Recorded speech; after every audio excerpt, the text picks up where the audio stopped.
उपमुख्यमंत्री एकनाथ शिंदे यांनी मंत्र्यांची विशेष आढावा बैठक बोलावली आहे। संबंधित मंत्र्यांच्या विभागानं मागील 1.5 वर्षात घेतलेले महत्त्वाचे निर्णय आणि त्या निर्णयांच्या अंमलबजावणीची सद्यस्थिती याबाबत मंत्र्यांकडून माहिती घेतली जाणार आहे। या बैठकीत मंत्र्यांच्या कामगिरीचं मूल्यांकन केलं जाणार असून त्यावरून संबंधित मंत्र्यांचं प्रगती पुस्तक ठरण्याची शक्यता आहे। परफॉर्मन्स नसलेल्या मंत्र्यांची कान उघाडणी होण्याची शक्यता आहे। नापास मंत्र्यांना मंत्रिमंडळातून बाहेरचाही रस्ता दाखवला जाऊ शकतो, याचा निर्णय एकनाथ शिंदे घेणार आहे।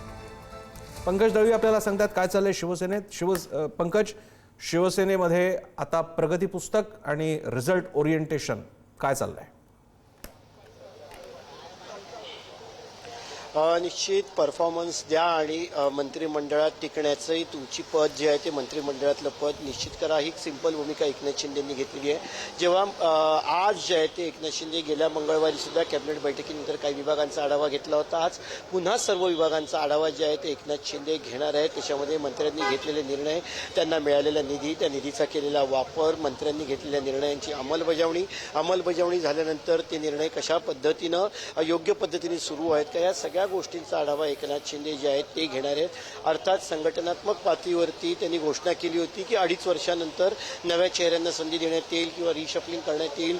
ज्या मंत्र्यांचा परफॉर्मन्स नाही आहे त्या मंत्र्यांना मंत्रिमंडळातनं बाहेर जावं लागेल, नवीन चेहऱ्यांना समाविष्ट करण्यात येईल। या सगळ्या गोष्टींची प्रक्रिया प्रसन्न सुरू झालेली आहे।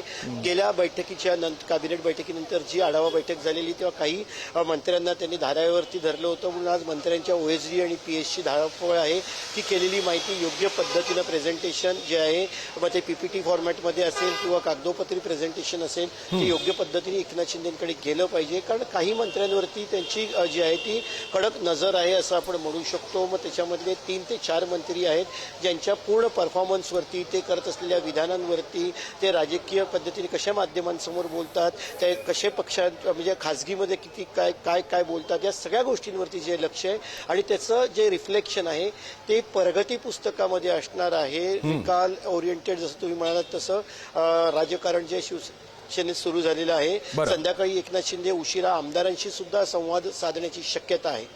धन्यवाद पंकज, तुम्ही दिलेल्या या माहितीबद्दल।